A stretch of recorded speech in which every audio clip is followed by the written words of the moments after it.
All right, you mentioned Cincinnati. They're 5-2. Good team, pretty Hmm. evenly matched ball club coming into Folsom Field. Not with a lot of fanfare, hype, or anything like that, as Right. Cincinnati usually is not. But they are usually having and packing a good ball club, feisty on both sides of Hmm. the ball. They don't blitz a lot, so from what I'm seeing, that it's going to be a lot of drop coverages, a lot of 3 or 4 man rush at the most. Hmm. So that means that Shador Sanders is going to be quote unquote tested by this defensive coordinator in reading these zones, pre-snap reads, and Yeah. so on. So I think they're going to try to confuse him. Do you think that's going to be the case? Can they confuse him? I think he's seen everything under the sun. How do you think this game is going to play out this Saturday? Yeah, this is such an interesting game because Cincinnati was one of those teams that coming into the year, you just kind of okay, they're one of the bottom 4 or 5, and you just kind of brush them aside a little bit. I can't remember where they were picked preseason. I think it was 14th in the Big 12. Mm. But here they are. They're right with the Buffs at 5-2. They're one of the surprise teams, and they're 4 points away from being undefeated. I mean, they lost by 1 point to Pitt. They lost by 3 points to Texas Tech, maybe. Can't remember who it was. It was a 3-point loss to somebody. Who just got beat by Baylor? Yeah, but Cincinnati's good. I mean, they statistically they got a better defense than CU as far as points allowed. So they're playing some pretty solid defense. Brendan Sorsby, their quarterback, who was at Indiana, is playing really well. They got a really good running back in Corey Kiner. Defensively, they got the Godfather Dante Corleone, who is really good defensive tackle. I mean, he was a preseason All Big 12 defensive tackle. Yeah. So they got some good guys on defense. They got an edge rusher. I'm blanking on his name, but transferred in this last year, and he's leading them in sacks. So Yeah. I think it's two really good football teams. And the Buffs, this is one, Chico, that when the season started, I've said this before, that I didn't have any game that I thought was a gimme for the Buffs, but there were 4 that I kind of penciled in as like, you better win those games. Mm. And it was North Dakota State, Colorado State, Baylor, and Cincinnati. Well, they're 3-0 in those games. This is the 4th one, but this is a tougher game now than I thought it was going to be, 2 months ago. Yeah. It's going to be a tough game. We used to play Cincinnati. I think we were in the same conference back in the day, Conference USA. So we Yeah. used to play Cincinnati. We played them there and at home. Might have been 500 against them, but they always have a tough team, and they have guys that can play up there. But we always looked at them like it's going to be a win, also, because we didn't fear Cincinnati. And they probably hear this and be like, all right, we're going to make them fear us. But I just think that we have the most talent on the, going head to head. I think our quarterback is better. We're just hitting our stride right now. The defense is aggressive and hungry. And Cincinnati might have just caught us at the wrong time, meaning that our era is going straight to the moon, man. So I think they might have run up and going to be coming into Folsom Field at the wrong time. It's going to be family day. Everybody's going to be there. Lights going to be on. Another late ball game for the Buffs. I hope we could start well. I think Coach Prime mentioned that they're going to have kind of adjust the schedule this week, which I think is important. They're going to adjust the schedule this week so that the guys' bodies can be kind of acclimated to practicing and going full speed later in the day than going early in the morning like he likes to. How significant do you think that is? I think it's huge because the Buffs have not played well as well in the late games, and there's 3 games all at home that have started 6 p.m. or later. NDSU was kind of it was a nice win, but it was kind of a sluggish win, right?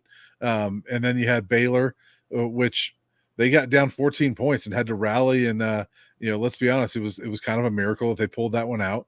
And then you had Kansas State, you fall behind 14 points, and you weren't able to recover, and you lose the game. So, and Coach Prime even admitted the other day, he goes, "We have not played as well in those late games." So it's kind of a test for them to prove that they can play better in those games, and they do need an alternate because whatever they've done to this point has not been great. They need a good start.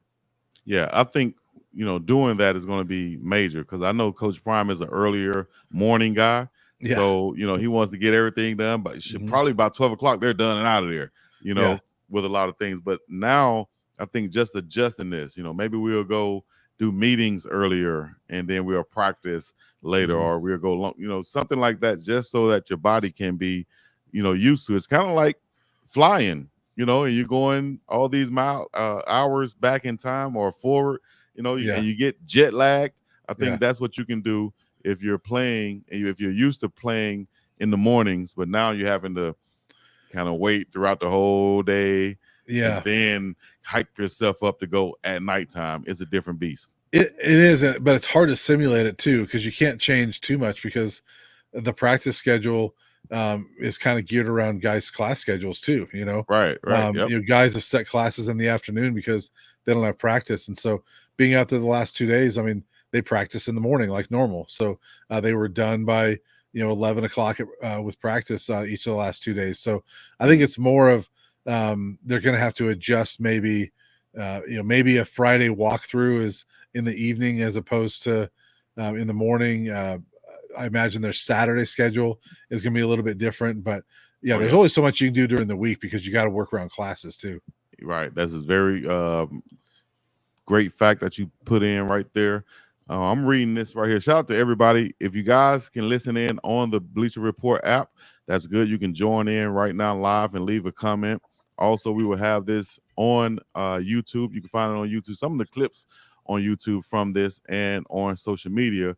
Final score predictions for this Saturday, you're going to get from Brian Howell and myself right here. I'll let Brian go first.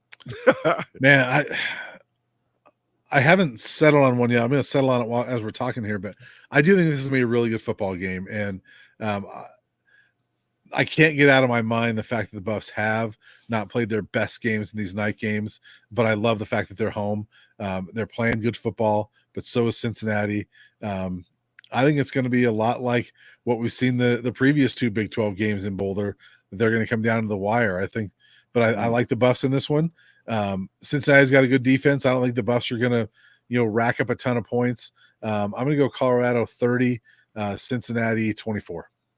Okay, 30-24. Okay, I like that. I like that. I like that. But I kind of think that Colorado is going to do something different this game. They're going to come Okay. out and we're going to see the third game. And he's like, damn, Chico again? Yes.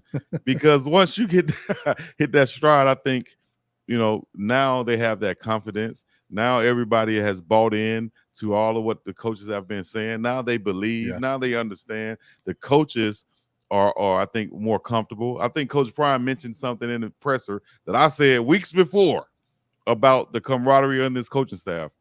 The fact that he has guys with the mindset that he has coming from the NFL, Yeah. knowing that is every play, every rep is not about a system, it's about the player.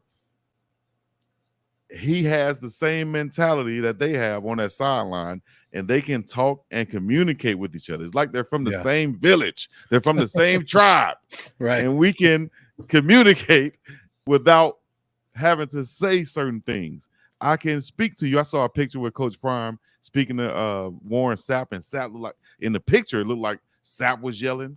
And then next frame, it looked like Prime was yelling, getting them straight or whatever. But I guarantee you it was two pros, eye level, on the field during game time, understanding the passion of this, the Yeah. urgency of this, and they're all speaking the same language. So I think that this team now is in a whole different lane than last year and is right where Coach Prime wanted them to be. And everybody who is thinking that, well, they just might have just played good this game, I'm still kind of scared to bet on them. They might have just played Yeah. good another game, kind of still scared to bet on them. I think that you're seeing the norm and what is expected from Yeah. this ball club and this coaching staff. And this might just put the icing on the cake in Family Day against Cincinnati, and they just ran up on the wrong one at the wrong time in the wrong neighborhood, and they're gonna get they're gonna get beat up by the town and going back home with about a 42-17 loss. Whew. I'm sorry. I'm Wow. sorry. You're Okay. like, damn, how? I just broke it down to you how, man. They just ran up on them at the wrong time, Hey, and the Buffs are in the driving lane, in the fast lane, should I say. Now, I will say I agree with all those things you're talking about with Colorado, but I also say the reason why I think it's going to be close is I think you can say a lot of the same things about Cincinnati, and that this was a team that had a bad year last year, not a lot of expectations. I think that's a team that also is starting to believe. They're playing good football, believing, and so my score prediction is as much some respect for what they're doing. I think Colorado's playing good football and will continue to do so. I just think Cincinnati is playing some good football too. But man, if they can beat them 42-17, that's a huge win. Brian, I'll leave you with a quote like from Warren Sapp, what he said. It's not about them, it's about us. That's right. And I think we're on the right track to do our damn thing. 42-17 is my final prediction. What was it? 30-24, Brian? 30-24, yep. 30-24. We'll see how this plays out this Saturday night in Folsom Field in Boulder, where it's colder and everybody getting busy. We're going to be bouncing around that thing. I won't be there. I'll be calling the game live from here. So everybody joining me and asking me where I was last week, I'll be right here in your camera. So, Brian, you won't see this smiling face in person this week, but another game, we will. Well, I hope to see it soon.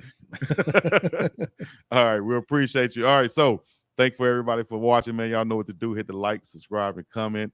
And make sure y'all stay tuned each and every week for the Colorado Buffaloes midweek live. Individually, you can find Brian Howell. Tell them where you can find them, Brian. Yeah, at Brian Howell 33 on X or Twitter, and also at buffzone.com. That's what it is. You can find me at BiggDogg Chico anywhere and everywhere. Chico Cleveland on Twitter. And that's what it is. Hit me up on Facebook also, BiggDogg Chico Sports Talk.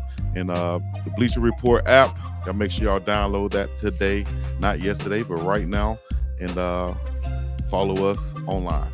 Until then, till the next time, we'll be back with some more, man. This is Colorado Buffaloes midweek live with BiggDogg and Brian. Going to be up and about this thing. Peace in the Middle East. Yeah!